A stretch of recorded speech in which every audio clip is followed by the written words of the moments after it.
Coach Nick, thank you very much for your time. Big game here today. Unfortunately, you lost it 1-0. What were your thoughts on the game? Yeah, it wasn't a good performance from us. Unfortunately, probably the biggest game of the season. In my opinion, not a very strong opponent, but the boys didn't show up today, unfortunately.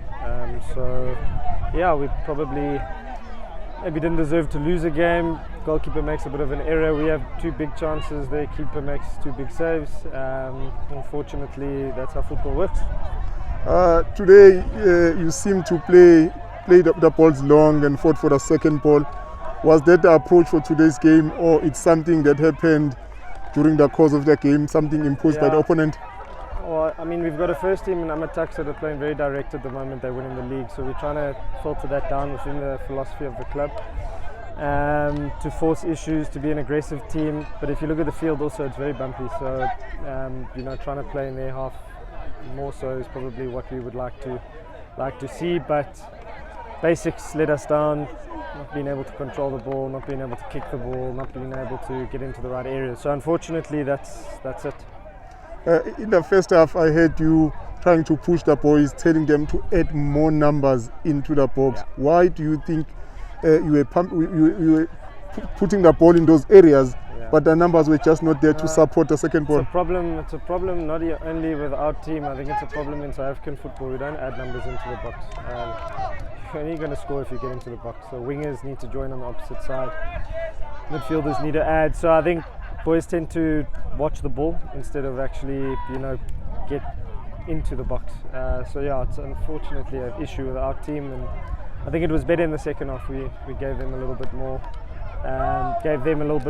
stress in terms of having to deal with more numbers, but they did well to defend against it. Coach, this was a big game, and I'm sure selecting the starting 11 was a bit of a difficult task. Yeah. Are you at liberty to tell us why didn't Lesedi start? Because when he came on, he seemed to be a big threat to them up front. I think the biggest thing for us was, we know that obviously the officiating was very good. We know what Titans are about. They've influenced a lot of our games coming here. So probably our last 5 games have been influenced by them. So we said, let's go with a very strong backline, 2 holding midfielders, which stood firm. Obviously our keeper made a bit of an error, unfortunately, and Lesedi couldn't start because we didn't have enough under spots. So we've tried with we call him Knowledge. His name is Ntokozo. He unfortunately didn't hit his straps as quickly as we would have liked. But yeah, it's just a matter of that. So I think it was just building a base first and foremost against an opponent who we know influence, unfortunately. It unfortunately didn't work out for us today. You started the game on top of the log. Yeah. With this win, they are back on top. 3 points ahead with the game in hand. What does this mean for your title hopes?